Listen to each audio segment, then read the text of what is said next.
আউযু বিল্লাহি মিনাশ শাইতানির রাজিম বিসমিল্লাহির রহমানির রহিম। রব্বি আউযু বিকা মিন হামাযাতিশ শায়াতিন ওয়া আউযু বিকা রব্বি আইয়াহদুরুন। কৃতজ্ঞতা বিশ্বজগতের সৃষ্টিকর্তা প্রতিপালকের প্রতি, যিনি আমাদেরকে এই সান্ধ্যকালীন সময়ে আরো একবার সামনাসামনি হবার সুযোগ করে দিয়েছেন, মুখোমুখি করেছেন তার কিতাবের।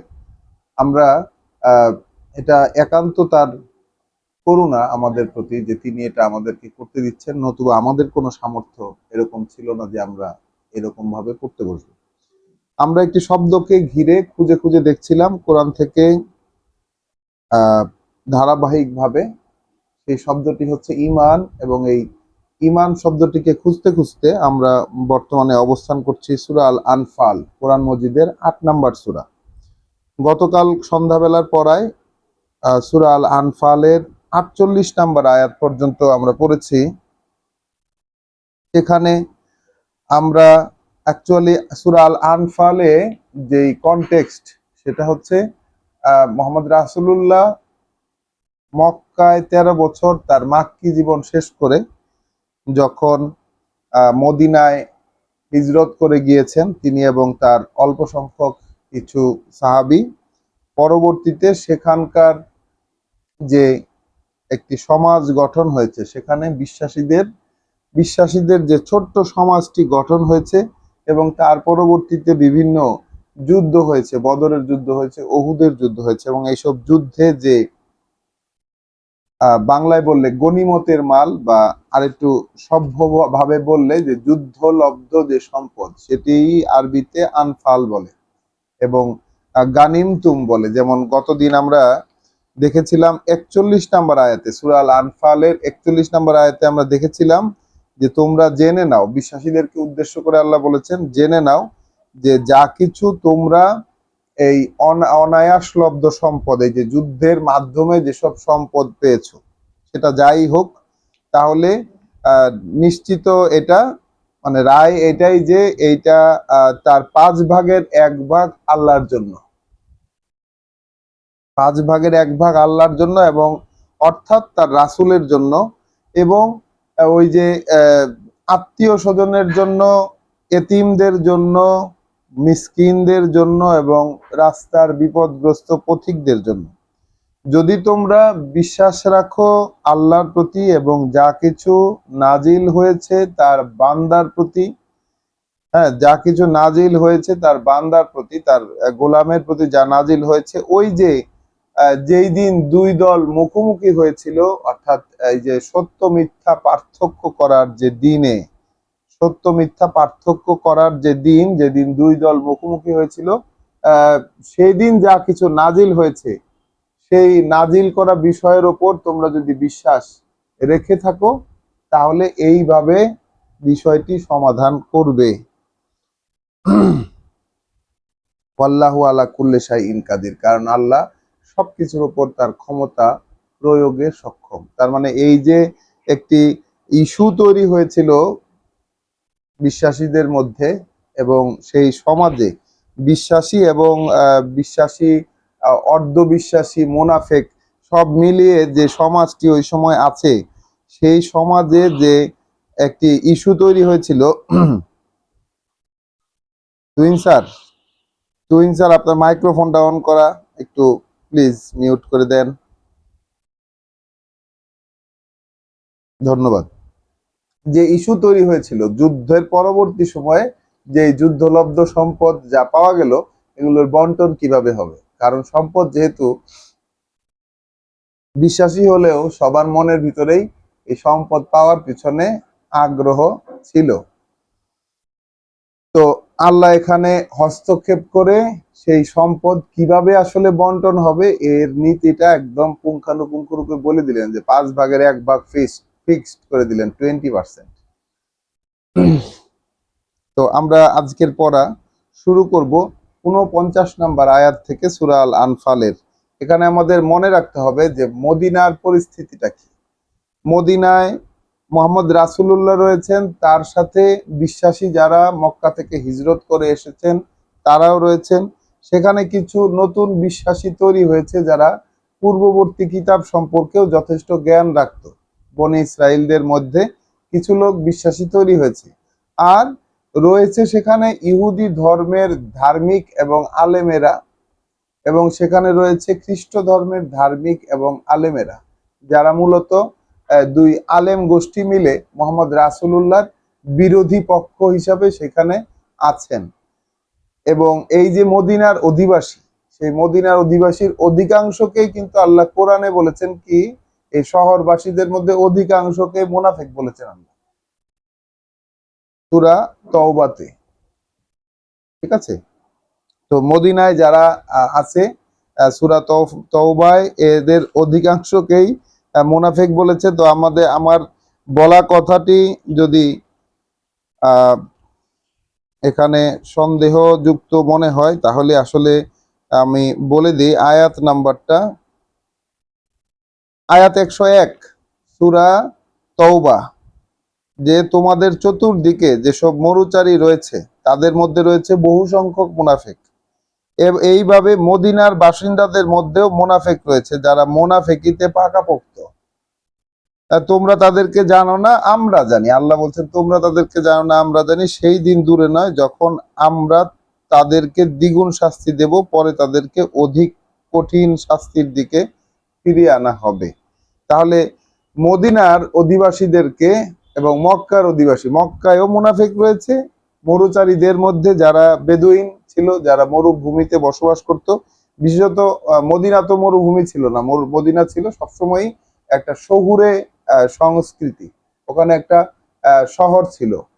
আর মক্কা ছিল মূলত মরুকেন্দ্রিক বিজনেস হাব, যেখানে এই কাবাকে কেন্দ্র করে একটা ধর্ম ছিল এবং চতুর্দিক থেকে মানুষ আসতো। এটা ইতিহাস। সেই ইব্রাহিম আলাইহিস সালাম যে হযরত ইসমাইল আলাইহিস সালামকে রেখে গিয়েছিলেন সেখানে, সে একটা ঘর তৈরি করে, ওই কেন্দ্রিক একটা সভ্যতা ছিল, কিন্তু সেটা ছিল মরুভূমি কেন্দ্রিক, মানে মরুচারীদের কেন্দ্রিক, এবং সেখানে কিন্তু কোনো ফসল ফলে না। এটা আমাদের মনে রাখতে হবে। আর মদিনা কিন্তু একটা শহর বসতি বা নগর বসতি তখনই ছিল, সেই 1450 বছর আগে মোহাম্মদ রাসূলুল্লাহ যখন অবস্থান করছিলেন তখন। তাহলে চলুন শুরু করা যাক। সূরা আল আনফাল আয়াত 49, পরম করুণাময় দয়ালু আল্লাহর পরিচয়। ইয ইয়াকুলু আল মুনাফিকুন, যখন বলেছে ওই মুনাফিকেরা, ভণ্ড দ্বিচারী স্বভাবের, যখন বলেছে ওই মুনাফিকেরা, আল্লাযীনা ফি কুলুবিহিম মারাদুন, যাদের অন্তরে ছিল রোগ। সেই মুনাফিকরা যখন বলল, যাদের অন্তরে রোগ ছিল, মানে মুনাফিকদের কথা আল্লাহ বলছেন কি, যে অন্তরে রোগ আছে।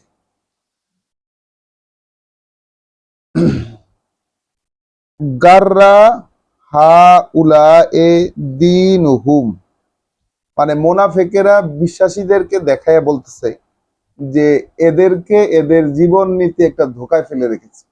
মানে যে নীতিতে বিশ্বাসীদেরকে দেখিয়ে তারা বলছে যে যে নীতিতে এরা জীবন যাপন করতেছে, এই যে আল্লাহর কথা অনুযায়ী যে ফ্যানাটিক তারা, মানে পাগলের মতো ক্রেজি, তারা যে জীবন নীতিতে জীবন যাপন করতেছে, এই জীবন নীতির মধ্যে তারা আসলে একটা ধোকায় পড়ে আছে।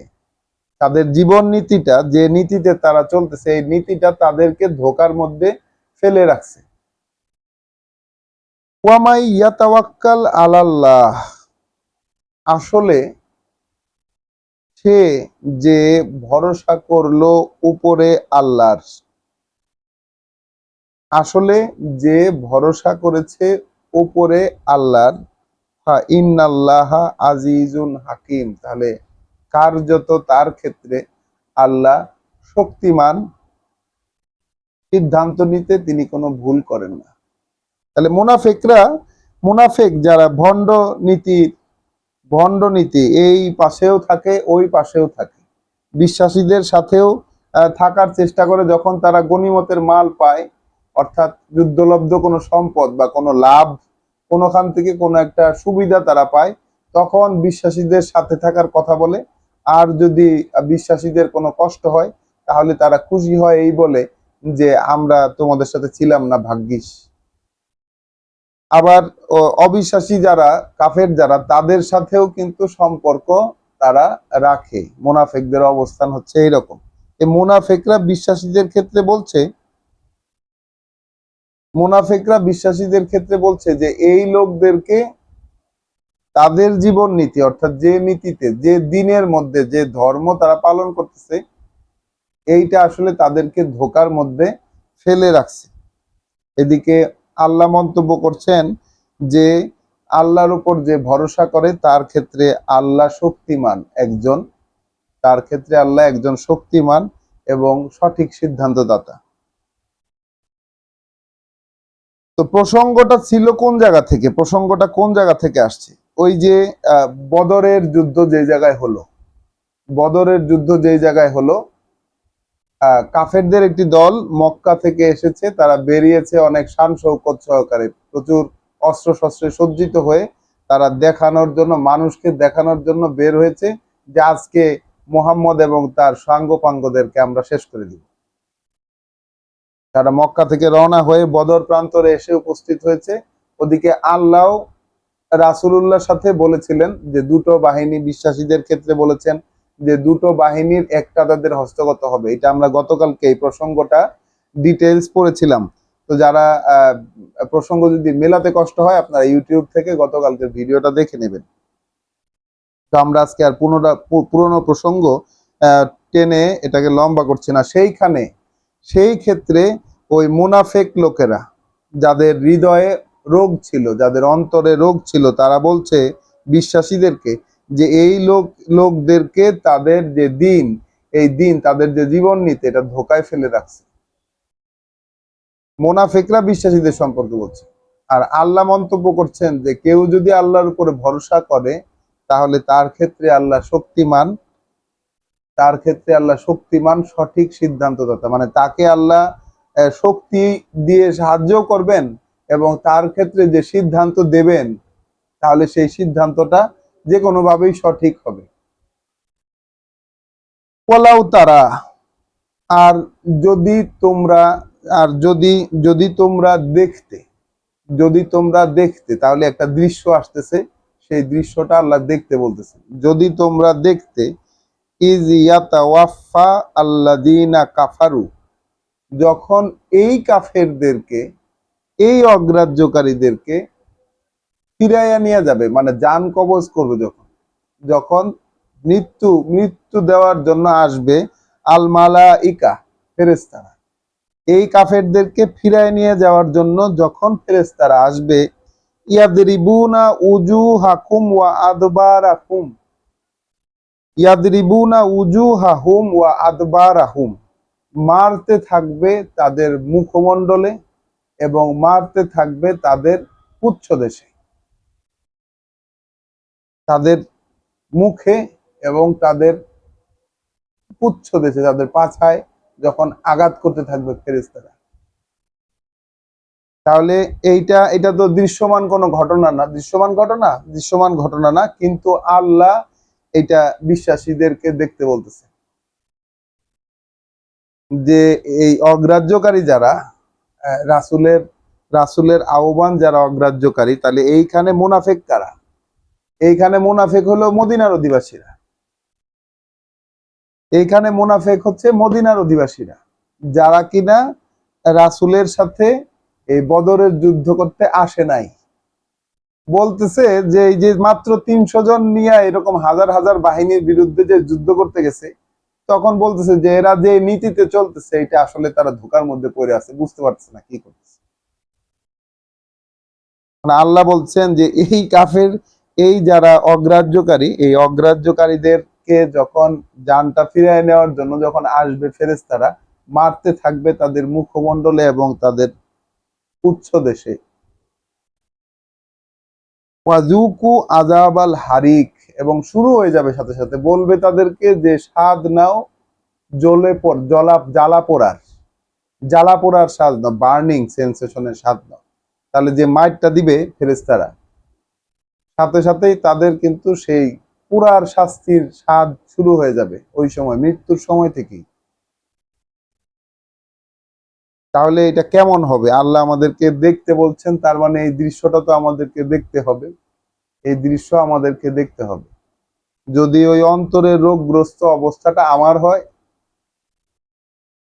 যদি অন্তরের রোগগ্রস্ত অবস্থাটা আমার হয়, যদি আমার কাছে মনে হয় যে এই যারা এই এই আহ, বিশ্বাস বিশ্বাসকে যারা অবলম্বন করলো, যারা আল্লাহর উপরে ভরসা করেছে, আল্লাহর উপরে ভরসা করে যারা এই আল্লাহর কথাগুলো, এই কোরআনকে নিয়ে যারা পথ চলতে চায়, কোরআনকে নিয়ে যারা পথ চলতে আগ্রহী, তাদেরকে যদি মনে হয়, তাদেরকে যদি আমি মনে করি যে এই লোকেরা আসলে ধোঁকার মধ্যে আছে, এই লোকেরা সঠিক পথে নাই, কি করতেছে না করতেছে কিছুই বুঝতেছে না, তাদের কাজকর্ম তো কিছুই হচ্ছে না, এইরকম যদি আমার মনে হয়, তাহলে এই পরিণতিটা আমার জন্য অপেক্ষা করছে।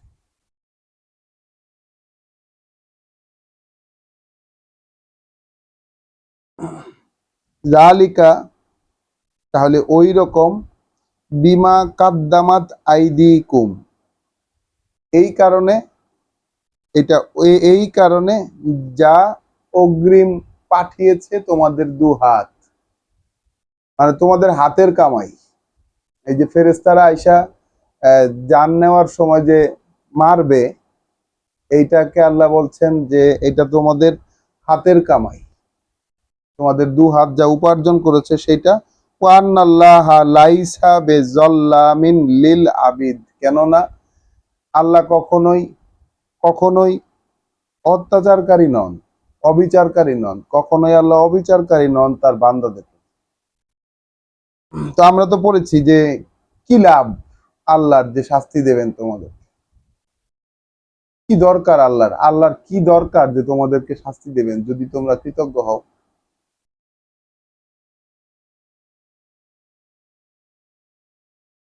আয়াত 51, তাহলে ওইটাই ওই আয়োজন এই কারণে যে যা তোমাদের দু হাত উপার্জন করেছে, এবং আল্লাহ আসলে কখনোই আহ অবিচার করেন না, আল্লাহ কখনোই অবিচার করেন না তার বান্দাদের প্রতি।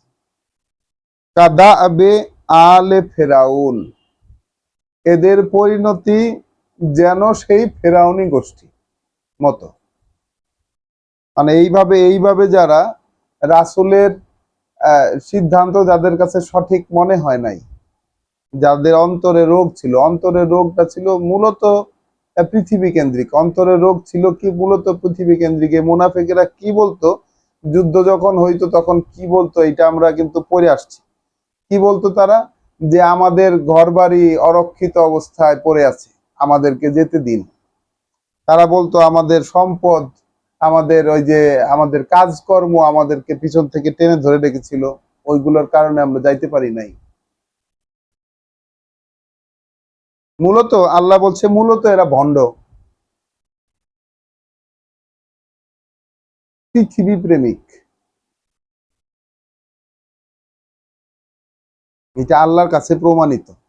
কেউ কাউকে বলে তো এটা বলার কাছে, কেউ কাউকে বলানোর বা দেখানোর কোনো বিষয় তো না। আল্লাহর কাছে প্রমাণিত হয়ে গেছে যে তারা আসলে এই পৃথিবী কেন্দ্রিক তাদের কাজকর্ম। এই বিশ্বাসের কথা মুখ দিয়ে বললেও আল্লাহর বার্তা যখন তাদের কাছে প্রকাশিত হয়, ওইটা দিয়ে তারা সমাধান নিতে কোনোভাবেই চায় না। এই ছিল মুনাফেকদের পরিচিতি। আল্লাহ যেগুলা আমাদেরকে এতদিন পর্যন্ত এই ঈমান প্রসঙ্গটা পড়তে পড়তে যতটুকু আল্লাহ আমাদেরকে জানিয়েছেন। কাদা আবে আলে ফেরাউন, তাদের ব্যাপারটি এমন ভাবেই দেখা হবে যেন ফেরাউনের গোষ্ঠী, ওয়াল্লাযীনা মিন ক্বাবলিহিম, এবং একই রকম যারা তাদের আগে আগে ছিল। কাফারু বে আয়াতিল্লাহ, আল্লাহর বাণী ও বার্তা যখন তাদের সামনে এসেছে, তারা সেইটা এই বাণী ও বার্তাকে, আল্লাহর বাণী ও বার্তাকে তারা প্রত্যাখ্যান করেছে, অস্বীকার করেছে। আল্লাহর বাণী ও বার্তাকে তারা মেনে নেয়নি। ফা আজা ফা আখাযাহুম আল্লাহ বেযুনুবিহিম, তো তাদের এই সীমা লঙ্ঘনের কারণে, বাণী, আল্লাহর বার্তা এগুলোকে মেনে না নিয়ে যে সীমা লঙ্ঘন তারা করেছে, এই সীমা লঙ্ঘনের কারণে আল্লাহ ধরেছেন তাদের। ইন্নাল্লাহা কাউইয়ুন, নিশ্চয়ই আল্লাহ কার্যত আল্লাহ শক্তিমান, শাদীদুল ইকাব, কঠোর শাস্তিদাতা। কার্যত আল্লাহ শক্তিমান, কঠোর শাস্তিদাতা। যালিকা, ওই রকমটা, অর্থাৎ ওই যে এই যে শাস্তির একটা আয়োজন পৃথিবীতে, ওই রকমটা, বে আন্না আল্লাহ লাম ইয়াকু মুগাইয়িরান নিয়ামাতান, ব্যাপারটা এরকম যে আল্লাহ করেন না তিনি পরিবর্তন। আল্লাহ তার তার যে অনুগ্রহ, তার অনুগ্রহ ততক্ষণ পর্যন্ত পরিবর্তন করেন না। আন আমাহা, যে অনুগ্রহ তিনি করেছেন, একটা অনুগ্রহ করলে সেই অনুগ্রহ করাটা সেই পর্যন্ত পরিবর্তন করেন না আলা কওমিন, কোন একটা জাতির ক্ষেত্রে, হাত্তা ইউগাইয়িরু মা বে আনফুসিহিম, যতক্ষণ না তাদের নিজেদের মধ্যে যেটা আছে এটা তারা পরিবর্তন না করে। তাদের নিজেদের তাদের নিজেদের মধ্যে যেটা আছে এটা যতক্ষণ না পরিবর্তন না করে ততক্ষণ পর্যন্ত আল্লাহ তার কোনো অনুগ্রহ দেওয়া বা নেওয়ার ক্ষেত্রে কোনো পরিবর্তন করেন না। মানে এটা স্বাভাবিক সাধারণভাবে বলা হয় যে কোনো জাতির অবস্থা ততক্ষণ পর্যন্ত চেঞ্জ করে না যতক্ষণ না নিজেরা পরিবর্তিত হয়। বিষয়টা হচ্ছে আল্লাহর নিয়ামত, অর্থাৎ ওই কিতাব, আল্লাহর নিয়ামত বলতে তো ওই যে কোনো কাউকে আল্লাহ কিতাব দেবেন, এটাই তো নিয়ামত কোরআনের দৃষ্টিতে। এটাই কিন্তু নিয়ামত যে আল্লাহ কাউকে কিতাব দেবেন, বুঝতে দেবেন, হ্যাঁ, বুঝতে দেবেন, চিন্তা ভাবনা করতে দেবেন, বলতে দেবেন। এই যে অনুগ্রহ আল্লাহর, এই অনুগ্রহ আল্লাহ ততক্ষণ পর্যন্ত পরিবর্তন করেন না, অর্থাৎ দেন না কিংবা নিয়ে নেন না যতক্ষণ তারা নিজেদেরকে পরিবর্তন না করে। ওয়া আন্নাল্লাহা সামিউন আলিম, যেহেতু ব্যাপার এই যে আল্লাহ শুনতে থাকেন এবং জেনে নেন, আর প্রতিনিয়ত প্রতিনিয়ত তার কাছে ডাটা রেকর্ড হইতে থাকে, তিনি শুনতে থাকেন এবং তাদের অবস্থাটা প্রতিনিয়ত জেনে নিতে থাকেন। কাদা আবে আলে ফেরাউন, অবস্থাটা যেন ফেরাউনের বর্গের মতো, ফেরাউনের যে গোষ্ঠী সেই গোষ্ঠীর মতো। ওয়াল্লাযীনা মিন কাবলিহিম, যারা, একই আয়াত আবার রিপিট হলো, যারা ছিল তাদের আগে, কাযযাবু বে আয়াতে রব্বিহিম, তারা প্রত্যাখ্যান করেছিল তাদের প্রভুর বাণী ও বার্তাকে। ফা আহলাকনাহুম বিযুনুবিহিম, এবং তাদেরকে আমরা, আল্লাহ বলছেন তাদেরকে আমরা ধ্বংস করে দিয়েছিলাম তাদের সীমা লঙ্ঘনের কারণে। ওয়া আগরাকনা আলা ফেরাউন, এবং ডুবিয়ে দিয়েছিলাম ফেরাউনি গোষ্ঠীকে। ওয়া কুল্লুন কানু জালিমিন, কারণ ওদের প্রত্যেকেই ছিল জালেম, প্রত্যেকেই ছিল ওই ভুল পথের পথিক, জেনে শুনে ভুল পথের পথিক। ইন্না শাররাদ দাওয়াবে, নিশ্চিত এইটা যে বিচরণশীল যত প্রাণী তার মধ্যে নিকৃষ্ট যেটা বিচরণশীল প্রাণীর মধ্যে, ইনদাল্লাহ, আল্লাহর বিবেচনায়, আল্লাহর কাছে, আল্লাহর বিবেচনায়, আল্লাহর কাছে চলনশীল, চলতে পারে এরকম প্রাণীর মধ্যে নিকৃষ্ট হলো সেইটা আল্লাযীনা কাফারু, যারা মেনে নেয় না। কাফারু মানে কাফের, যারা কুফরি করে, যারা অস্বীকার করে, যারা অগ্রাহ্য করে, যারা কৃতজ্ঞ অবস্থায় থাকে না,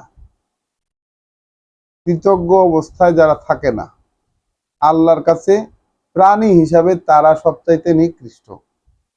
ফাহুম লা ইউমিনুন, তাই তারা করতে পারে না বিশ্বাস। অকৃতজ্ঞ অবস্থায় থাকে, যে অকৃতজ্ঞ অবস্থায় থাকে, তাই তারা বিশ্বাস করতে পারে না। তাহলে বিশ্বাস কে করতে পারে আর কে করতে পারে না? বিশ্বাস করতে পারার, ঈমান আনতে পারার কি কোনো শর্ত রয়েছে? তাহলে নিশ্চয়ই আমার মধ্যে, আমি যদি অকৃতজ্ঞের অবস্থানে থেকে থাকি, তাহলে আমাকে বিশ্বাস আনতে হলে আমার অবস্থানটা অকৃতজ্ঞ থেকে শিফট কইরা ওই আমাকে কৃতজ্ঞের অবস্থানে যেতে হবে। এখন কৃতজ্ঞতা কি, তাই বা আমি কিভাবে বুঝবো? কারণ কৃতজ্ঞতা বলতে তো আমরা ওই যে আলহামদুলিল্লাহ পড়াকে বুঝি। কিতাব পড়া ছাড়া কৃতজ্ঞতাটা কি, এই কৃতজ্ঞতা কিভাবে বই প্রকাশ করতে হয়, তাই বা আমরা কিভাবে বুঝবো?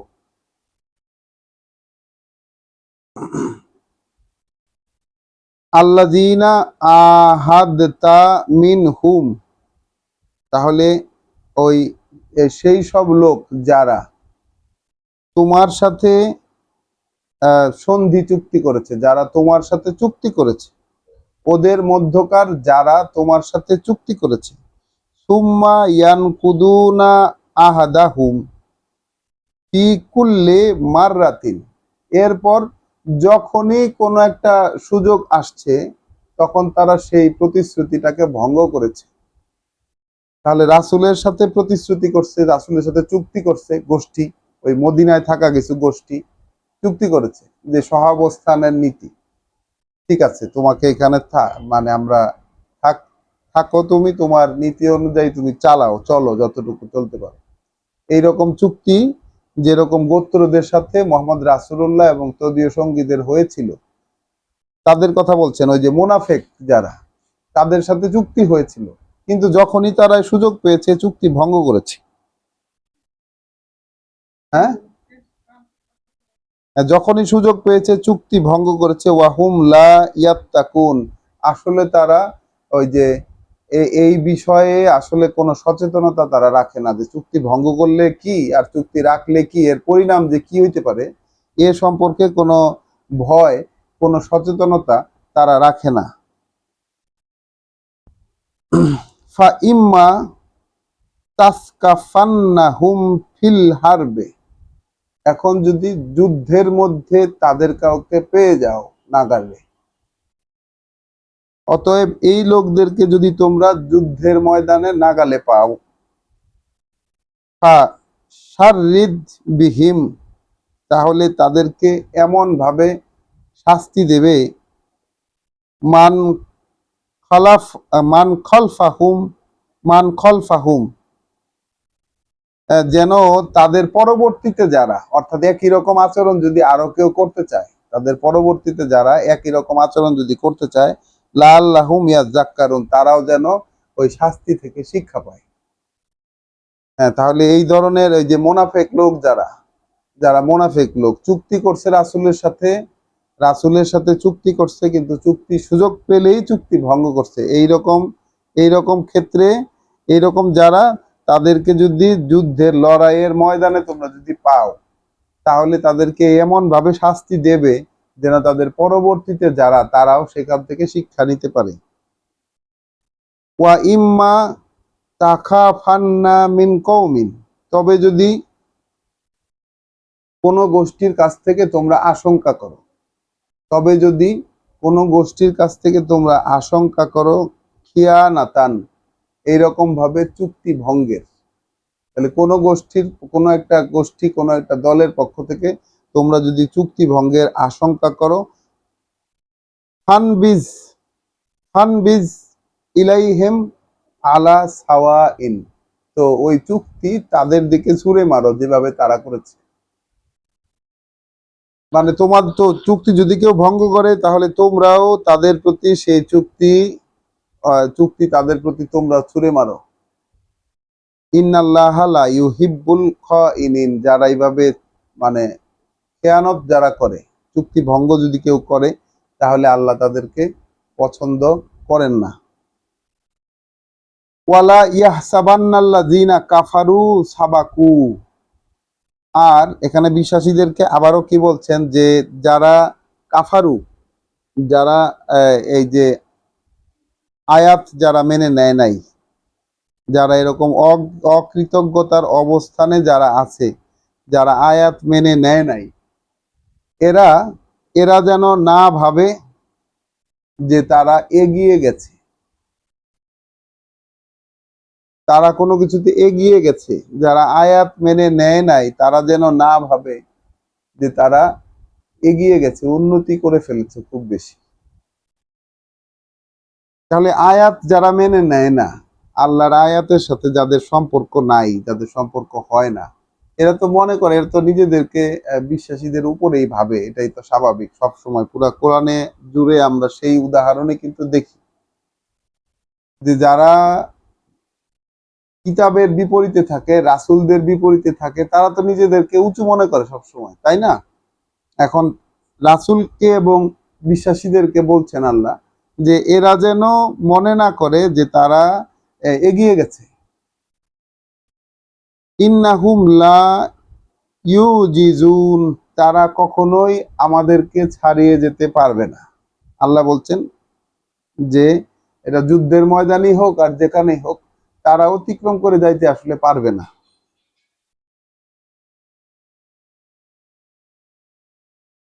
ওয়া আইদ্দু ওয়া আইদ্দু ওয়া আইদ্দু লাহুম মা ইস্তাতাতুম মিন কুওয়াতিন, তাহলে আহ, যতটুকু সামর্থ্য তোমাদের হয় সে অনুযায়ী তোমরা ওই যে শক্তিমত্তা নিয়ে প্রস্তুত হও। যতটুকু সামর্থ্যে কুলায়, তোমাদের যতটুকু কুয়া আছে, যতটুকু সামর্থ্য আছে, শক্তি আছে, সেইটা অনুযায়ী তোমরা ফুল পাওয়ার নিয়ে তোমরা রেডি থাকো। ওয়ামিন রি বাতিল খাইলে, এবং সেই সুসজ্জিত ঘোড়া নিয়ে, যত উঁচু উঁচু সজ্জিত ঘোড়া আছে সেই ঘোড়া নিয়ে তোমরা প্রস্তুতি রাখো। তুরহিবুনা বিহি আদুওয়াল্লাহ ওয়া আদুওয়াকুম, ভয় দেখাতে ওইগুলো দিয়ে আল্লাহর শত্রু এবং তোমাদের শত্রুদেরকে। তাহলে প্রস্তুতি নিয়ে রাখতে বললেন কি? অস্ত্র শস্ত্রে সজ্জিত হয়ে থাকতে বললেন, ঘোড়া বাহিনী নিয়ে থাকতে বললেন। এটা হলো সজ্জিত হয়ে থাকতে, প্রস্তুতি নিয়ে রাখতে বললেন। কারণ কি? ভয় দেখানোর জন্য। ভয় দেখানোর জন্য প্রস্তুতি নিয়ে রাখতে বললেন আল্লাহর শত্রু এবং অর্থাৎ তোমাদের শত্রুদেরকে। ওয়া আখারিনা মিন দুনিহিম, এবং এদেরকে ছাড়াও আরো যত আছে তাদেরকে। তো এই নীতিটা বর্তমান সময়ে এই যে ইরান কিন্তু মেনে চলেছে। ইরান মেনে চলেছে এই নীতিটা। তাদের প্রস্তুতি, তাদের এই যে খেয়ে না খেয়ে থাকলেও তারা সেই প্রস্তুতি নিয়ে রেখেছে, এমন রকম যেন ওই প্রস্তুতি, তাদের যে প্রস্তুতি, যে অস্ত্রশস্ত্র তারা প্রয়োগ করে নাই, কিন্তু এমন ভাবে তারা যুদ্ধটুকু করেছে যাতে বিশ্বের সবাই তাদের দ্বারা কিন্তু ভয়ে, তাদের কাছ থেকে কিছুটা হলেও তারা ভয় পেয়েছে সবাই। তাহলে যেন ভয় দেখাতে পারো তোমাদের শত্রু, আল্লাহর শত্রু এবং তোমাদের শত্রু, এবং যারা এছাড়াও আরো যারা আছে তাদেরকেও। লা ইয়ালামুনাহুম, তাদেরকে তো তোমরা জানো না। অর্থাৎ বর্তমানে সামনাসামনি হচ্ছে মোকাবেলা যেসব শত্রুর সাথে, তাদেরকে না হলে তোমরা জানো, কিন্তু আরো যত শত্রু আছে তাদেরকে তো তোমরা জানো না। আল্লাহু ইয়ালামুহুম, আল্লাহ তাদেরকে জানেন, যে এদেরকে ছাড়াও আরো কোন কোন জায়গায় শত্রু আছে আল্লাহ জানেন তাদেরকে। ওয়ামা ইউনফিকু মিন শাইইন ফি সাবিলিল্লাহ, আর এক্ষেত্রে যা কিছুই তোমরা ব্যয় করবে আল্লাহর নির্দেশিত পথে, যা কিছুই, তার চলে আসলো ব্যয়। প্রসঙ্গ চলছিল যুদ্ধ, প্রসঙ্গ চলছিল যে যুদ্ধলব্ধ সম্পদ, প্রসঙ্গ চলছিল বিশ্বাস এবং অবিশ্বাস এবং মুনাফিকি নিয়ে। এবং এইখানে আসলো একটা যাচাইয়ের উপকরণ চলে আসলো। একটা কি বলে এটাকে, যাচাইয়ের উপকরণ চলে আসলো। এখানে বলছেন আল্লাহ যে যা কিছু তোমরা ব্যয় করবে সেটা যতটুকুই হোক আল্লাহর নির্দেশিত পথে, ফি সাবিলিল্লাহ, আল্লাহর নির্দেশিত পথে যা কিছু যতটুকু ব্যয় করবে, ইওয়াফা ইলাইকুম, ইওয়াফা ইলাইকুম, একেবারে পূর্ণ মাত্রায় ফিরায় দেওয়া হবে তোমাদের প্রতি। পূর্ণ মাত্রায় ফিরিয়ে দেওয়া হবে, পরিপূর্ণরূপে ফিরিয়ে দেওয়া হবে তা। ওয়া আনতুম লা তুজলামুন, এবং এক্ষেত্রে কোনো অবিচার করা হবে না, এক্ষেত্রে কোনো অবিচার করা হবে না। ওয়া ইন জানাহু লিসালমে, আর তারা যদি তারা সন্ধির জন্য আগ্রহী হয়, যদি তারা সন্ধির জন্য আগ্রহী হয়, ফাজনাহ লাহা, তাহলে তুমিও সেটার জন্য আগ্রহ দেখাবে। ওরা যদি সন্ধি করতে আগ্রহী হয় তাহলে তুমিও এটার জন্য আগ্রহ দেখাবে। ওয়া তাওয়াক্কাল আলাল্লাহ, এবং ভরসা করবে আল্লাহর উপর। ইন্নাহু হুয়া সামিউল আলিম, তিনি সব শোনেন এবং জানেন। তাহলে যুদ্ধ, লড়াই, বিশ্বাসী এবং অবিশ্বাসীদের মধ্যকার লড়াই, এইটা এটার প্রস্তুতি আল্লাহ নিতে বলেছেন, কিন্তু যুদ্ধটা কিন্তু আমরা দেখেছি যে করছেন কিন্তু আল্লাহ। আল্লাহ বলেছেন রাসূলকে এবং বিশ্বাসীদেরকে উদ্দেশ্য করে, এই যে তোমরা তাদেরকে হত্যা করছিলে, এই হত্যাটা কিন্তু তোমরা করো নাই, ওইটা করছেন আল্লাহ। রাসূলকে বলছেন তুমি যে ছুঁড়ে মেরেছিলে, যা কিছুই তুমি ছুঁড়ে মেরেছিলে, এটা তুমি ছুঁড়ে মারো না, এটা আল্লাহ ছুঁড়ে মারছে। ঠিক আছে, তাহলে যে ভরসা করে আল্লাহর উপর, তাহলে তিনি শোনেন, জানেন। ওয়া ইন ইউরিদু আইয়াখদাউকা, আর যদি তারা চায় যে ধোঁকা দেবে তোমাকে, এই যে সন্ধি চুক্তি মিলমিশ এইটার মাধ্যমে যদি চায় তারা যে ধোঁকা দেবে তোমাকে, ফা ইন্না হাসবাকাল্লাহ, তাহলে যথেষ্ট, এটা তাহলে কার্যত যথেষ্ট হবেন তোমার জন্য আল্লাহ। হুয়া আল্লাজি, তিনি তো সেই আইয়াদাকা, সাহায্য করেছেন তোমাকে, বেনাসরিহি, তার সাহায্য দিয়ে। তিনি তো সেই, যিনি সাহায্য করছেন তোমাকে তার সাহায্য দিয়ে। ওয়া ওয়া বিল মুমিনিন, এবং বিশ্বাসীদেরকে দিয়ে। তাহলে রাসূলকে সাহায্য করেছেন কাদেরকে দিয়ে?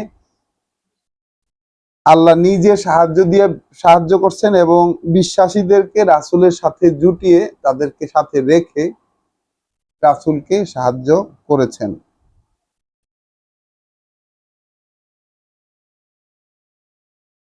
তাহলে প্রসঙ্গ এই জায়গায়, এই প্রসঙ্গটা শেষ হলো। ও না, আরো দুইটা আয়াত রয়েছে প্রসঙ্গের। ওয়া আল্লাফা বাইনা কুলুবিহিম, এবং জুড়ে দিয়েছেন বিশ্বাসীদের অন্তরগুলো। কি করেছেন আল্লাহ? কিভাবে রাসূলকে কিভাবে নিশ্চয়তা দিলেন এখানে আল্লাহ, যে তোমার জন্য ওরা যদি তোমার সাথে ধোঁকাবাজি করতে চায় তাহলে আল্লাহ তোমার জন্য যথেষ্ট হবেন। তিনিই তো সেই, যিনি তোমার শক্তি বৃদ্ধি করেছেন তার সাহায্য দিয়ে এবং বিশ্বাসীদেরকে দিয়ে। আর ওই বিশ্বাসীদের অন্তরগুলোকে তিনি জুড়ে দিয়েছেন, তিনি জুড়ে দিয়েছেন। লাউ আনফাকতা মা ফিল আরদে জামিয়ান, এই পৃথিবীর যা কিছু আছে সব যদি তুমি ব্যয় করতা, রাসূলকে বলছেন কি, তুমি যদি এই পৃথিবীর যা আছে সব ব্যয় করে ফেলতা, মা আল্লাফতা বাইনা বিহিম, তাদের অন্তরগুলোকে তুমি এইভাবে জুড়ে দিতে পারতে না। তাহলে রাসূলের পক্ষে সম্ভব ছিল না যে বিশ্বাসী যারা একেবারে সব ছেড়ে ছুড়ে দিয়ে তার সাথে এসে জুটেছে এবং জীবন বাজি রেখে যে কোনো কাজ করতে আল্লাহ নির্দেশনা অনুযায়ী রেডি, তাদের ক্ষেত্রে আল্লাহ বলছেন যে আল্লাহ তাদের অন্তরগুলোকে জুড়ে দিয়েছেন। আর রাসূলকে বলছেন যে এই পৃথিবীর সমস্ত সম্পদও যদি তুমি ব্যয় করতা তাহলে তাদের অন্তরগুলোকে তুমি জুড়তে পারতে না। ওয়ালাকিন্নাল্লাহা আল্লাফা বাইনাহু, বরঞ্চ আল্লাহ জুড়ে দিয়েছেন তাদের মধ্যে। ইন্নাহু আজিজুল হাকিম, তিনি শক্তিমান। তার মানে শক্তিমান মানে কি? তিনি হাকিম, তিনি সিদ্ধান্ত নিতে ভুল করেন না। অর্থাৎ কার সাথে কার জোড়া লাগিয়ে দেবেন বিশ্বাসীদের ক্ষেত্রে, কার সাথে কার খাতির তৈরি করবেন, কার অন্তর কার সাথে জুড়ে দেবেন, এই বিষয়ে তিনি কিন্তু কখনোই ভুল হয় না তার সিদ্ধান্ত নিতে। ইয়া আইয়ুহান নাবিয়্যু, ওহে নবী, হাসবুকা আল্লাহ, যথেষ্ট তোমার জন্য আল্লাহই। ওয়ামান ইত্তাবাআকা মিনাল মুমিনিন, এবং বিশ্বাসীদের মধ্যে যারা তোমার অনুসরণ করে তারাই তোমার জন্য যথেষ্ট। অর্থাৎ বিশ্বাসীদের মধ্যে যারা তোমার অনুসরণ করে তারাই তারাই যথেষ্ট। তাহলে এই ব্যবস্থাপনাটা, যে এই যে কে বিশ্বাসী হবে, কে এসে রাসূলের সাথে একত্র হবে, তার শক্তি বৃদ্ধি কে করবে, কে জীবন নিয়ে ঝাঁপিয়ে পড়বে, এই ব্যাপারটাকে ম্যানেজ করছেন কে? আল্লাহ নিজে ম্যানেজ করতেছেন, তাই আল্লাহ বলছেন যে তোমার জন্য আল্লাহই যথেষ্ট। অর্থাৎ যেসব বিশ্বাসীদের মধ্যে যারা তোমাকে অনুসরণ করছে তারা যথেষ্ট।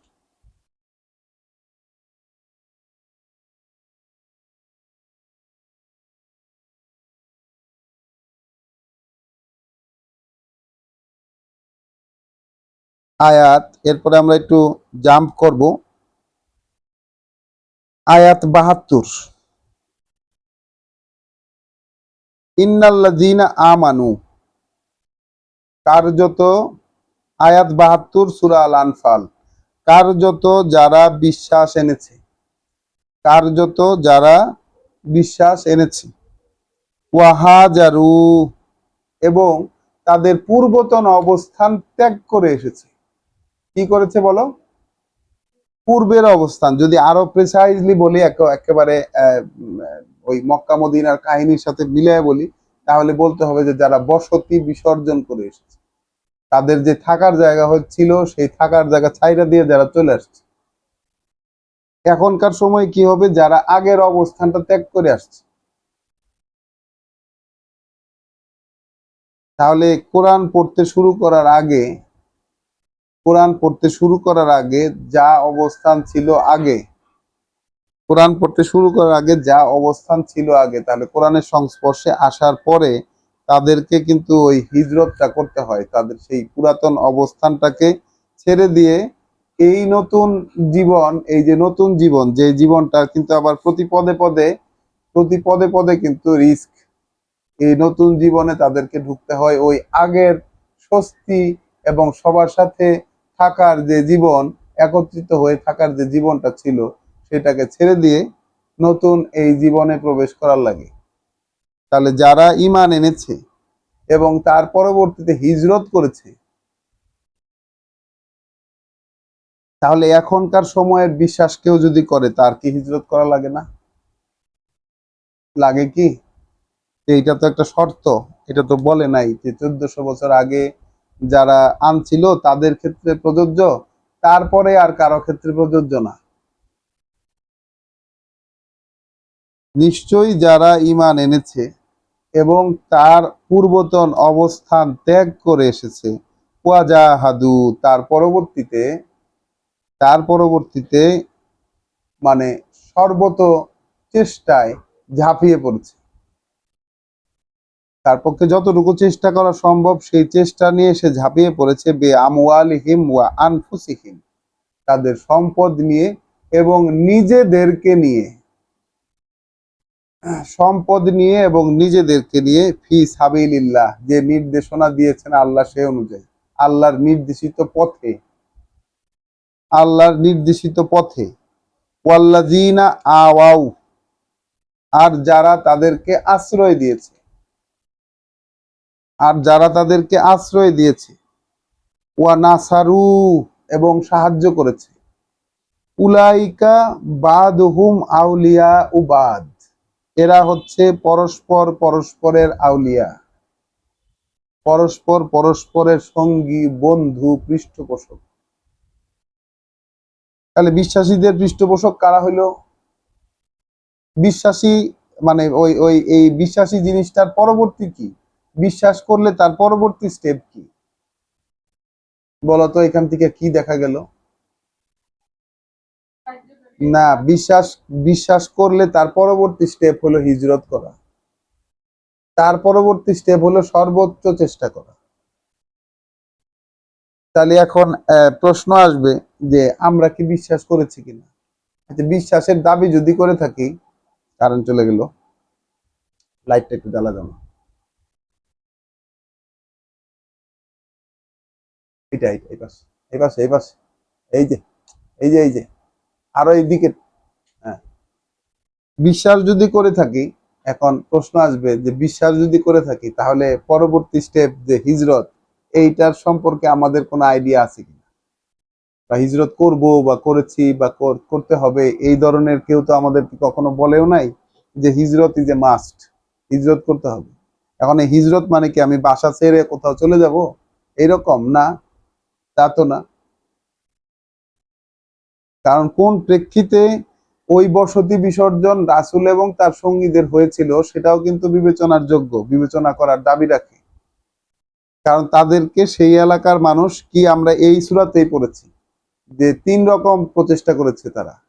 হচ্ছে তাকে গ্রেফতার করবে, তাকে আটক করবে, অথবা তাকে জানে মেরে ফেলবে, অথবা তাকে বের করে দিবে। 3 রকম প্রচেষ্টায় তারা লিপ্ত হয়েছিল। তো এইরকম প্রচেষ্টা তারা আমাদের ক্ষেত্রে হয় নাই যে আমাদের এলাকা ছেড়ে চলে যেতে হবে। তাহলে আমাদের করণীয় কি?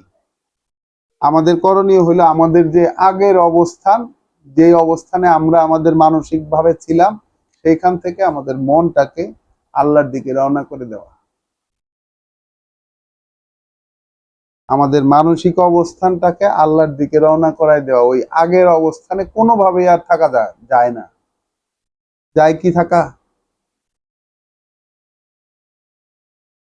তাহলে যারা বিশ্বাস এনেছে, তারপর তারা যারা তার পূর্বতন অবস্থান ত্যাগ করেছে, তারপর যারা নিজেদের সম্পদ এবং নিজেদের ব্যক্তি সত্তা এইটাকে পূর্ণরূপে বিনিয়োগ করেছে আল্লাহর নির্দেশিত পথে, পূর্ণ বিনিয়োগ করেছে যারা আল্লাহর নির্দেশিত পথে, এবং তাদেরকে এবং তাদেরকে যারা আশ্রয় দিল এবং সাহায্য করলো, তাহলে আল্লাহর পথে এরকম সব ছাইরা ছুঁড়া দিয়ে চলে আসলেও একদল লোক ঠিকই দাঁড়াবে, একদল লোক ঠিকই পাওয়া যাবে আল্লাহর ফর্মুলা মতে, যারা আশ্রয় দিবে এবং সাহায্য করবে, যারা আশ্রয় দিবে এবং সাহায্য করবে। কারণ কি? বিশ্বাসীরা তাদের সমস্ত জীবিকা অর্জন, তাদের সমস্ত ধন সম্পদ, তাদের যে স্থাবর সম্পদ, তাদের পরিবার, সাথের লোকজন, আত্মীয় স্বজন সবকিছু ছেড়ে দিয়ে কিন্তু মদিনায় শিফট হয়েছে মক্কা থেকে। কোনো কিছুই কিন্তু সাথে করে তারা ওই রকম কোনো কিছু তারা নিয়ে আসতে পারে নাই। তো যারা তাদেরকে আশ্রয় দিয়েছে, আমরা দেখেছি অন্য সূরায়, সেখানে দেখেছি যে যারা আশ্রয় দিয়েছে তাদের অবস্থান ছিল এমন যে যখন এই গনিমতের মাল অর্থাৎ যুদ্ধলব্ধ সম্পদ যখন পাওয়া গেল, তখন তখন তারা নিজেদের অভাব থাকা সত্ত্বেও, নিজেদের অভাব থাকা সত্ত্বেও ওই মক্কা থেকে যারা হিজরত করে আসছে তারা যেন ওই সম্পদটা পায়, ওইটা দেখে তারা খুশি ছিল। তাহলে এটা অনেক বড় ব্যাপার না? তাদেরও তো অভাব আছে, কিন্তু তাদের অবস্থানটা ছিল ওই রকম। তাই এই এই মানসিকতা কার হয়? কখন হয়?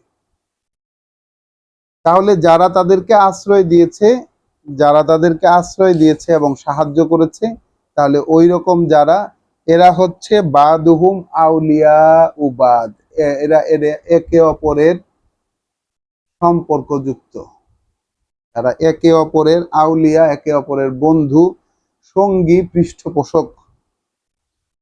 ওয়াল্লাযীনা আমানু, আর যারা বিশ্বাস এনেছে, ওয়ালাম ইউহাজিরু, কিন্তু হিজরত করে নাই, যারা বিশ্বাস এনেছে কিন্তু হিজরত করে নাই, মা লাকুম মিন ওয়ালায়াতিহিম মিন শাইইন, তাহলে তোমাদের সাথে ওদের কিন্তু কোনো সম্পর্ক নাই। তাহলে কি হিজরত একটা অবশ্য কর্তব্য হয়? হ্যাঁ, হিজরত একটা অবশ্য কর্তব্য। যারা হিজরত করে নাই, যারা হিজরত করে নাই তাদের সাথে তোমাদের ওই বেলায়াতের কোনো সম্পর্ক নাই। মানে এই যে সঙ্গী সাথী হবার, পৃষ্ঠপোষক হবার যে সম্পর্ক, তাদের সাথে কিন্তু তোমাদের এই পৃষ্ঠপোষকতার সম্পর্ক নাই। খুব কঠিন এই জায়গাটা, এই জায়গাটা খুবই কঠিন।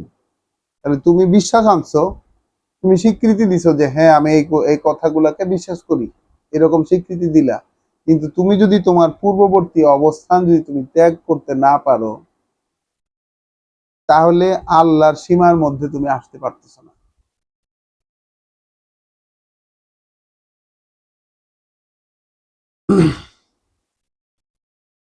হাত্তা ইউহাজিরু, যতক্ষণ না তারা হিজরত করতেছে, তারা যেই পর্যন্ত তাদের অবস্থান ত্যাগ করে না আসতেছে, ততক্ষণ পর্যন্ত তোমাদের সাথে কোনো সম্পর্ক তাদের নাই। ওয়াইন ইস্তানসারুকুম ফিদ্দিন, তবে তোমাদের এই জীবন নীতির ব্যাপারে তারা যদি সাহায্য চায় তোমাদের কাছে, ফা আলাইকুম আন নাসরু, তাহলে আহ, আহ, ফা ফা আলাইকুমুন নাসরু ইল্লা আলা কওমিন বাইনাকুম ওয়া বাইনাহুম মিসাক, তাহলে আহ, তবে তাদের সাহায্য করা তোমাদের কর্তব্য।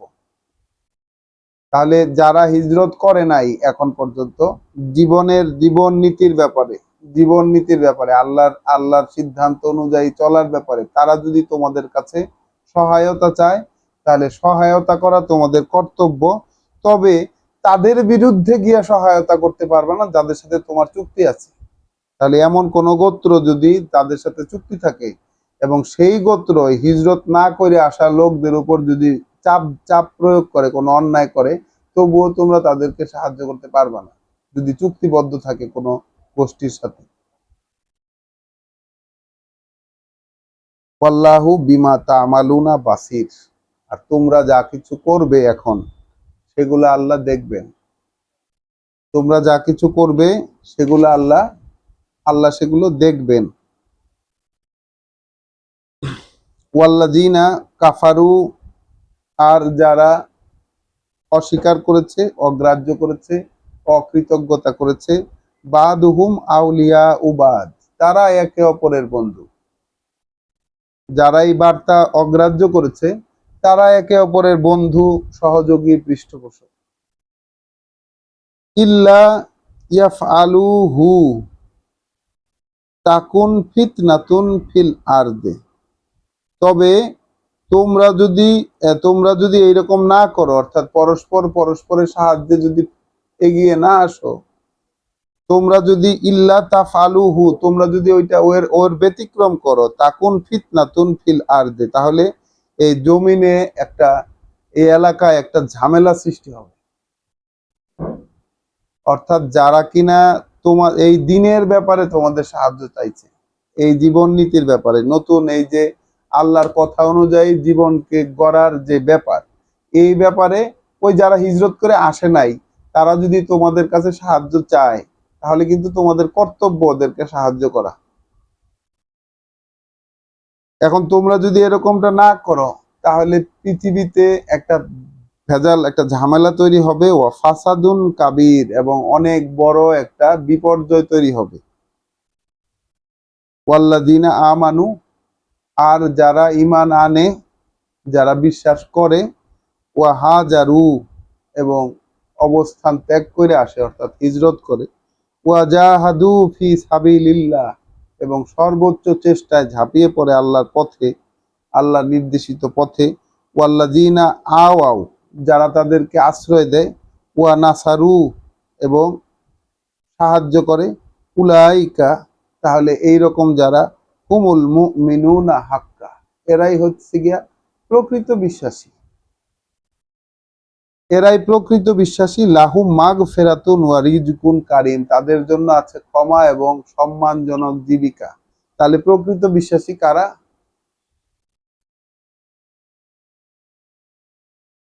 কার মাইক্রোফোনটা অন করা? প্রকৃত বিশ্বাসী কারা দাঁড়াচ্ছে তাহলে বলো? প্রকৃত বিশ্বাসী কারা দাঁড়াচ্ছে? প্রকৃত বিশ্বাসী দাঁড়াচ্ছে তারাই যারা ঈমান এনেছে, যে বিশ্বাসের ঘোষণা দিয়েছে যে আমি আল্লাহর কথা মাইনে নিলাম, বিশ্বাস আনলাম আল্লাহর কথা। হিজরত করতে হবে তাকে, তাকে তার পূর্ববর্তী অবস্থান ত্যাগ করে নতুন অবস্থানে আসতে হইল। তারপরে তাকে সর্বোচ্চ চেষ্টা করতে হবে, সর্বোচ্চ চেষ্টা করতে হবে। এই তিনটা যে করছে, এবং তার সাথে তাকে এই ধরনের লোককে যারা আশ্রয় দিল এবং সাহায্য করলো, এই ধরনের লোককে যারা আশ্রয় দিল এবং সাহায্য করলো, এর আগে আল্লাহ বলছেন যে এরা একে অপরের বন্ধু, এখন বলতেছেন যে এরাই হলো প্রকৃত বিশ্বাসী। এই দুইটা গ্রুপ, যারা আসলো এবং ঝাঁপায়ে পড়ছে কাজে, এবং যারা তাদেরকে আশ্রয় দিয়েছে এবং সাহায্য করেছে, এরাই হলো গিয়া প্রকৃত বিশ্বাসী, মুমিনুনা হাক্কা, এরাই হলো প্রকৃত বিশ্বাসী। লাহুম মাগফিরাতুন ওয়া রিজকুন কারীম, তাহলে এদের জন্য আছে ক্ষমা এবং সম্মানজনক জীবিকা। তাহলে এই যে মুমিনুনা হাক্কা, এটা কিন্তু আমরা ওই যে সূরা আনফালের শুরুতেও আমরা কিন্তু দেখেছি মুমিনদের যে সংজ্ঞা, মুমিন হইতে হলে বিশ্বাসী কারা, যে আল্লাহর আলোচনা যখন হয় তাদের অন্তর কেঁপে ওঠে, যখন পড়ে শোনানো হয় আয়াত তখন বিশ্বাস বাড়ে এবং প্রভুর উপর ভরসা করতে শুরু করে। এবং যারা এই আয়াতের সাথে সংযুক্ত হবার প্রচেষ্টায় রত থাকে, যারা ওই চেষ্টাটাকে সংযুক্ত হবার যে চেষ্টা, এই চেষ্টাটাকে যারা প্রতিষ্ঠা করে এবং সেখান থেকে যা কিছু পায়, এই সংযোগ থেকে, আল্লাহর আয়াতের সাথে সংযোগ থেকে যা কিছু পায় ওইটা তারা ব্যয় করে, উলাইকা হুমুল মুমিনুনা হাক্কা, এরাই হলো প্রকৃত বিশ্বাসী। এখানে আইসা শেষের দিকে সূরা আনফালের শেষে আবার প্রকৃত বিশ্বাসীর আরেকটা সংজ্ঞা পাইলাম, সেটা হচ্ছে যারা ঈমান এনেছে, যারা হিজরত করেছে এবং যারা সর্বোচ্চ চেষ্টা করতেছে এবং যারা তাদেরকে আশ্রয় দিয়েছে এবং সাহায্য করেছে। এই দুইটা গ্রুপকে আল্লাহ বলছেন যে প্রকৃত বিশ্বাসী, উলাইকা হুমুল মুমিনুনা হাক্কা, এরাই হচ্ছে বিশ্বাসী, প্রকৃত সত্যিকারের বিশ্বাসী। লাহুম মাগফিরাতুন, তাদের জন্য আছে ক্ষমা এবং রিজকুন কারিম, সম্মানজনক জীবিকা। ওয়াল্লাযিনা আমানু, আর যারা ঈমান এনেছে, মিন বাদু, এদের পরবর্তীতে, যারা ঈমান এনেছে এদের পরবর্তীতে, ওয়া হাজারু, তারাও তাদের অবস্থান ত্যাগ করে এসেছে, ওয়া জাহাদু, এবং একইভাবে সর্বোচ্চ চেষ্টা করেছে, মাকুম, তোমাদের সাথে। তাহলে বিশ্বাসী, পিছনের বিশ্বাসী অর্থাৎ আগের বিশ্বাসীদের দেখা দেখি যারা ঈমান এনেছে, যারা তাদের অবস্থান ত্যাগ করে আসছে এবং যারা সর্বোচ্চ চেষ্টা করছে তোমাদের সাথে, হাউলাইকা মিনকুম, তাহলে ওরা তোমাদের মধ্যে অন্তর্ভুক্ত। ওয়া উলুল আরহামে বাদুহুম আউলা বিবাদিন ফি কিতাবিল্লাহ, আর এই যে উলুল আরহাম, এই যে আত্মীয়তার সম্পর্ক পরস্পরের সাথে, এই সম্পর্কটা আল্লাহর কিতাব অনুযায়ী হয়ে গেল। এখানে বলছে কিন্তু আল্লাহর কিতাবে রক্তের আত্মীয়রা পরস্পরের প্রতি অধিক হকদার। এখানে একটু নতুন ভাবে বলতে চাই ওয়া উলুল আরহাম, একটু এই জায়গাটা আমরা একটু আজকে একটু নতুন ভাবে বলবো অন্যরকম করে। অধিকারী যারা আত্মীয়তার, এইভাবে অধিকারী যারা আত্মীয়তার, বাদুহুম আউলা বাদ, তারা একে অপরের ঘনিষ্ঠতর, ফি কিতাবিল্লাহ, এটা হলো আল্লাহর লিখিত নীতির নিয়মে। তাহলে এই যে আত্মীয়তার সম্পর্ক নতুন করে ডিফাইন হলো না, কিভাবে ডিফাইন হলো? ওই যে যারা বিশ্বাস আয়না ওই হিজরত করে যারা আসলো এবং সর্বোচ্চ চেষ্টা করতেছে, এদেরকে যারা আশ্রয় দিয়েছে, যারা সাহায্য করেছে, আবার পরবর্তীতে এই দুই গ্রুপের দেখা দেখি যারা ঈমান এনেছে, পূর্ববর্তী অবস্থান ত্যাগ করে আসছে এবং এদের সাথে মিলে সর্বোচ্চ চেষ্টা করতেছে, তাদেরকে আল্লাহ এদের মধ্যে অন্তর্ভুক্ত করে নিলেন। এই যে একটা সম্পর্ক তৈরি হলো, এটা একটু সবাই একটু ভেবে দেখবেন এই জায়গাটা। এই যে সম্পর্ক তৈরি হলো, এইটা আল্লাহর কিতাব অনুযায়ী সম্পর্ক। এই সম্পর্কটা হলো আল্লাহর কিতাব অনুযায়ী, আল্লাহর যে বিধি, সেই বিধি অনুযায়ী এই সম্পর্ক। এবং এরা পরস্পরের নিকটতর। আমরা একটু অন্য আরেকটা অনুবাদে একই কথাই লেখা,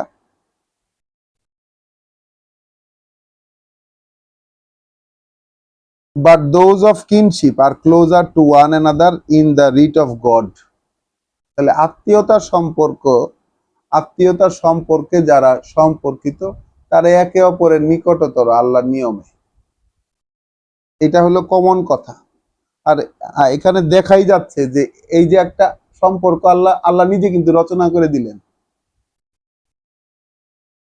ইন্নাল্লাহা বিকুল্লি শাইইন আলিম, আল্লাহ সবকিছু সময় সম্পর্কে একদম খুব ভালো করে জানেন। আল্লাহ প্রত্যেকটা জিনিস সম্পর্কে খুব ভালো করে জানেন।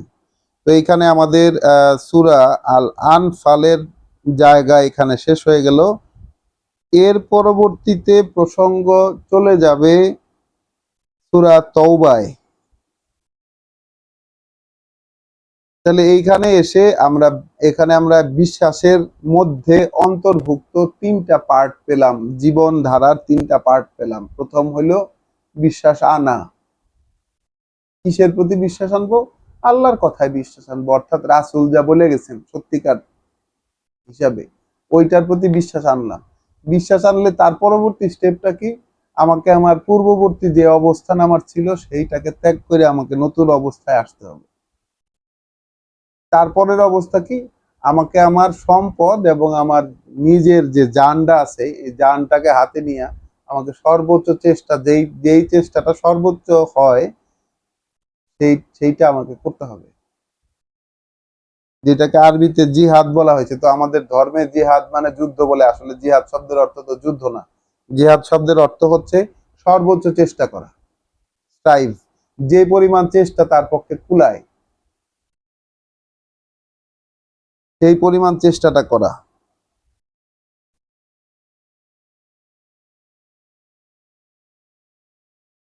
সূরা তওবা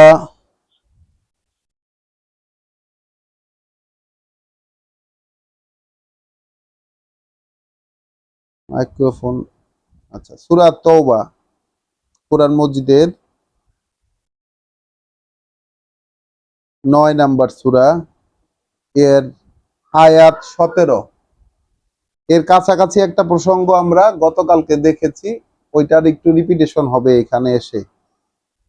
বিসমিল্লাহির রহমানির রহিম, সূরা তাওবা আয়াত 17। মা কানা লিল মুশরিকিনা আইয়ামুরু মাসাজিদাল্লাহ। মুশরিক যারা, মুশরিক মুশরিক শব্দটাকে আমরা কিভাবে পড়বো? আল্লাহর সাথে অংশীদার সাব্যস্তকারী। অংশীদার সাব্যস্তকারী কিভাবে হয়? এক হইল যে এই এক একজন মান্য, মূলত একজন মান্যের জায়গায় যদি আরো অনেক মান্য গ্রহণ করে তাহলে সেটা মুশরিক হয়। যেমন উদাহরণ কি আছে সামনে? এক হলো মূর্তি পূজা, দুই হলো রাসূলদেরকে ওই রকম পজিশনে বসানো, যেমন ইহুদিরা উজায়ের কি আল্লাহর পুত্র বলতো, নিজেদেরকে আল্লাহর পুত্র বলে। খ্রিস্টানরা মসিহ ঈসা ইবনে মরিয়মকে আল্লাহর পুত্র বলে, নিজেদেরকেও আল্লাহর পুত্র বলে। মুসলমানেরা বলে মোহাম্মদ রাসূলুল্লাহকে না বানাইলে আল্লাহ কিছুই বানাইতেন না। তো চার জাতির উদাহরণ দিলাম। এক হলো সনাতন ধর্মের লোকেরা, এক হলো ইহুদি ধর্মের লোকেরা, এক হলো খ্রিস্ট ধর্মের লোকেরা, এবং এক হলো মুসলমান ধর্মের, ইসলাম ধর্মের লোকেরা। মোটা দাগের এই চারটা ধর্মের অনুসারীদের যে শিরকের অবস্থানে তারা থাকে, তাহলে মুশরিক শব্দটাকে আমরা কিভাবে পড়বো? যে যারা আল্লাহর সাথে অংশী সাব্যস্ত করে। আরেকটা বিষয় হচ্ছে যে আল্লাহ কিতাবের মধ্যে যে আদেশ দিয়েছে, যেভাবে করতে দিয়েছেন সেইভাবে না করে যদি অন্য কোনো রকম ভাবে করা হয় তাহলেও সেটা শিরক হয়। একইভাবে কমান্ড আল্লাহর, আদেশ আল্লাহর, তো সেই আদেশের মধ্যে নিজের বা অন্য কোনো সেটা সে জারি হোক তার কোনো ইচ্ছা বহিঃপ্রকাশ যদি সেটার মধ্যে প্রকার ঢুকাই দেওয়া হয় এবং সে অনুযায়ী সেটাকে চেঞ্জ করে ফেলা হয় তাহলে সেটা শিরক হয়। তাহলে মা কানা লিল মুশরিকিন, ব্যাপার এটা মুশরিকদের ক্ষেত্রে নয়, এটা মুশরিকদের ক্ষেত্রে শোভা পায় না।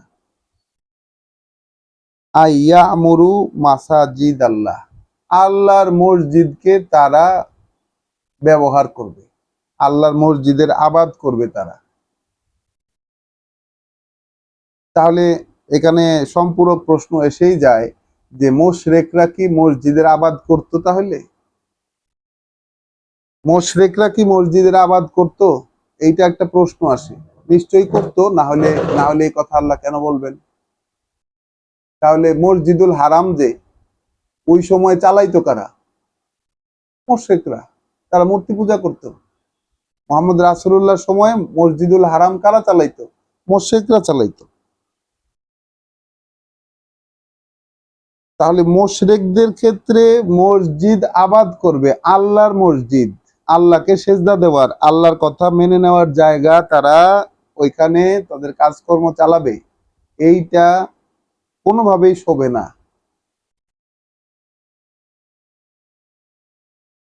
শাহিদিনা আলা আনফুসিহিম বিল কুফরে, তারা যে অস্বীকার অগ্রাহ্য করে, এইটা তারা নিজেদের বিরুদ্ধে নিজেরাই সাক্ষ্য দেয়।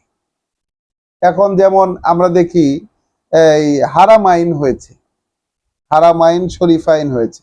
আমরা কোরআনে পড়ি মসজিদুল হারাম একটা, আর এখনকার ধর্মে দেখা যাইতেছে যে হারাম আইন, অর্থাৎ এই মক্কার কাবাকেও এখানে একটা হারাম, ওদিকে আবার মসজিদে নববী যেটা আছে ওটাও কিন্তু হারাম, ওইটা আরেকটা হারাম। তাহলে হারাম আইন বলে, দুইটা হারাম, দুইটা বিশেষ জায়গা। শরীফ আইন, হারাম আইন শরীফ আইন বলে। আল্লাহর আইন, রাসূলের আইন। এখন যেমন আমাদের দেশে আহলে হাদিস গোষ্ঠীদের কিতাব রয়েছে এরকম রাসূলের আইন, তো আল্লাহরও আইন আছে আবার রাসূলেরও আইন আছে। তো তারা নিজেদের যে অস্বীকার, মানে নিজেদের যে অস্বীকৃতি, যে কুফরি, এটা এই ব্যাপারে তারা সাক্ষী নিজেরাই, নিজেদের বিরুদ্ধে নিজেরাই সাক্ষী। তাহলে এই রকম যারা মুশরিক, তাদের ক্ষেত্রে শোভা পায় না যে তারা আল্লাহর মসজিদকে আবাদ করবে। উলাইকা, ওই রকম যারা, হাবেতা আমালুহুম, নিষ্ফল হয়ে গেছে তাদের পুণ্যকর্মগুলো। ওই রকম যারা নিষ্ফল হয়ে গেছে তাদের পুণ্যকর্মগুলো, ওয়াফিন নারে হুম খালিদুন, এবং আগুনে তারা অনন্ত স্থায়ী হবে, আগুনে তারা স্থায়ী বসতি করবে। ইন্নামা ইয়ামুরু মাসাজিদ আল্লাহ, কার্যত আবাদ করবে আল্লাহর মসজিদ, আল্লাহর প্রতি সমর্পণের জায়গাগুলোকে আবাদ করবে তারাই, মান আমানা বিল্লাহ, যে ঈমান আনে আল্লাহর প্রতি, ওয়াল ইয়াউমিল আখিরে, এবং ঈমান আনে পরকালের প্রতি, ঈমান আনে শেষ দিবসের প্রতি, ওয়া আকামা আস-সালাত, এবং যারা আল্লাহর আয়াতের সাথে সংযোগ সাধনের চর্চাটাকে প্রতিষ্ঠা করে, ওয়া আতা আজ-যাকাত, এবং দেয়, মানে সামনে রাখে নিজের পরিশুদ্ধির নিবেদন, সে যে পরিশুদ্ধ হতে চায় এই নিবেদনটা সামনে রাখে। ওয়ালাম ইয়াখশা ইল্লা আল্লাহ, আর ভয় পায় না আল্লাহ ছাড়া আর কাউকে। লাম ইয়াখশা ইল্লা আল্লাহ, ভয় পায় না আল্লাহ ছাড়া কাউকে।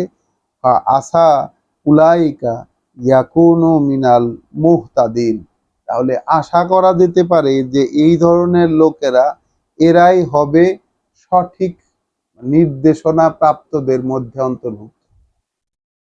যারা সঠিক নির্দেশনা অনুযায়ী চলছে, এরাই হইতে পারে সেই ধরনের লোক, এইটা আশা করা যায়। আজাল তুম সিকায়াতাল হাজ্জে, আচ্ছা তোমরা কি ব্যবস্থাপনা যে করছো, এই যে হাজিদেরকে পানি পান করানো, ওয়া ইমারাতাল মাসজিদিল হারামে, এবং মসজিদে হারামের, অর্থাৎ এই বিশেষ বিশেষ যে সমর্পণ স্থল মসজিদে হারাম, এই মসজিদে হারামের যে ব্যবস্থাপনা, সেবা এবং সেবার ব্যবস্থাপনা যে করতেছো, এবং পানি পান করাইতেছো হাজিদেরকে, এইটাকে কি তোমরা মনে করতেছো কামান আমানা বিল্লাহি ওয়াল ইয়াউমিল আখিরে ওয়া জাহাদা ফি সাবিলিল্লাহ? তাইলে এদের অবস্থান কি তাদের মতো হবে যে ঈমান এনেছে আল্লাহর প্রতি এবং পরকালের প্রতি, এবং সর্বোচ্চ চেষ্টা করেছে আল্লাহর নির্দেশিত পথে? তাহলে আল্লাহর প্রতি ঈমান, পরকালের প্রতি ঈমান, এবং আল্লাহর নির্দেশনা অনুযায়ী সর্বোচ্চ চেষ্টায় ঝাঁপিয়ে পড়া আল্লাহর নির্দেশিত পথে, এই তিনটা কাজ যে করে, আর ওইদিকে যে হাজিদেরকে পানি পান করা এবং মসজিদে হারামের তত্ত্বাবধান করে, সেবার ব্যবস্থা করে, এই দুইটা গ্রুপ কি এক মনে করো? আল্লাহ বলছেন এই দুইটা গ্রুপকে কি তোমরা একরকম মনে করো? এদের তোমরা কি একরকম মনে করো? তাহলে ওই সময়ে কাবার যারা ব্যবস্থাপনা করত, যারা হাজিদেরকে পানি পান করাতো তারা নিজেরা খুব এটা এটা একটা স্ট্যাটাসের ব্যাপার ছিল, এটা বিরাট স্ট্যাটাসের ব্যাপার ছিল, কারণ তারা এই মসজিদুল হারামের তত্ত্বাবধায়ক।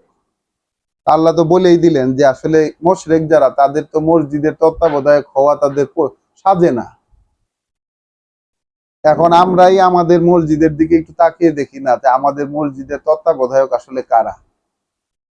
আর এইটা একটা খুব একটা ধারণা আছে যে মসজিদের খাদেম যদি কেউ হয় তাহলে তার জন্য তো বেহেশত নিশ্চিত, তার জন্য জান্নাত তো নিশ্চিত, মসজিদের খাদেম হইলে জান্নাতে যাবে একেবারে সহজে। তাহলে এইখানে কিন্তু আল্লাহ সেই মিথটাকে এখানে ডিবাঙ্ক করে দিতেছেন যে তোমরা কি হাজিদের পানি পান করানো এবং মসজিদে হারামের তত্ত্বাবধান করাকে সেই ব্যক্তির সমান মনে করো যে ঈমান আনে আল্লাহর প্রতি এবং পরকালের প্রতি এবং সর্বোচ্চ চেষ্টা করে আল্লাহর নির্দেশিত পথে। লা ইয়াস্তাউনা ইনদাল্লাহ, তারা তো সমান নয় আল্লাহর কাছে, তারা তো এই দুই শ্রেণী তো আল্লাহর কাছে সমান নয়। ওয়াল্লাহু লা ইয়াহদিল কওমা যালিমিন, আল্লাহ জালেম গোষ্ঠীদেরকে কখনো পথে পরিচালিত করেন না।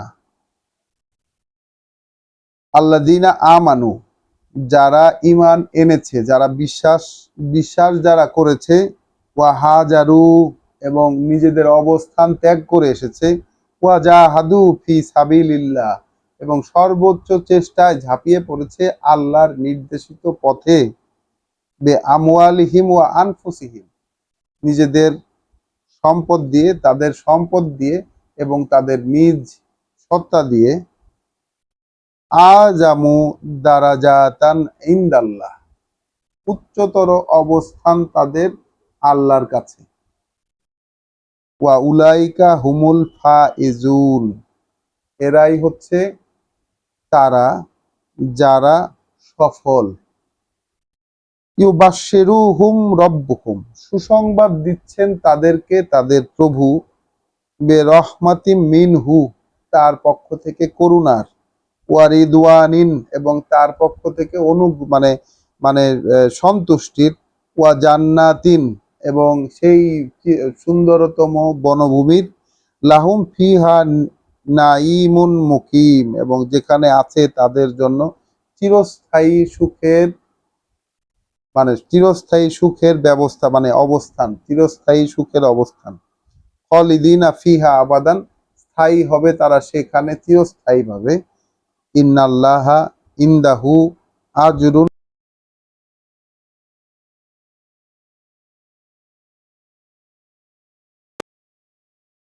আল্লাহ তার কাছে যা আছে সেটা এক পুরস্কার মহা।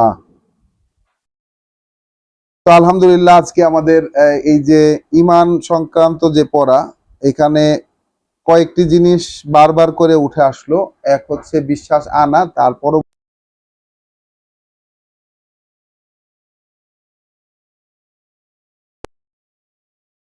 চেষ্টায় রত হওয়া, এই তিনটা স্টেপকে আমাদের আজকের এই সূরা আনফাল এবং সূরা তওবায় যতটুকু আল্লাহ আমাদেরকে পড়তে দিলেন,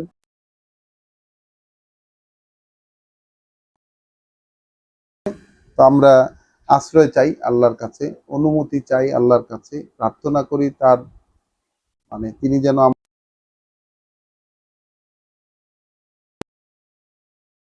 এই তিনটা স্টেপই আমাদের জীবনে পার করতে পারি। তো এই অনুমতি চেয়ে আজকে আমরা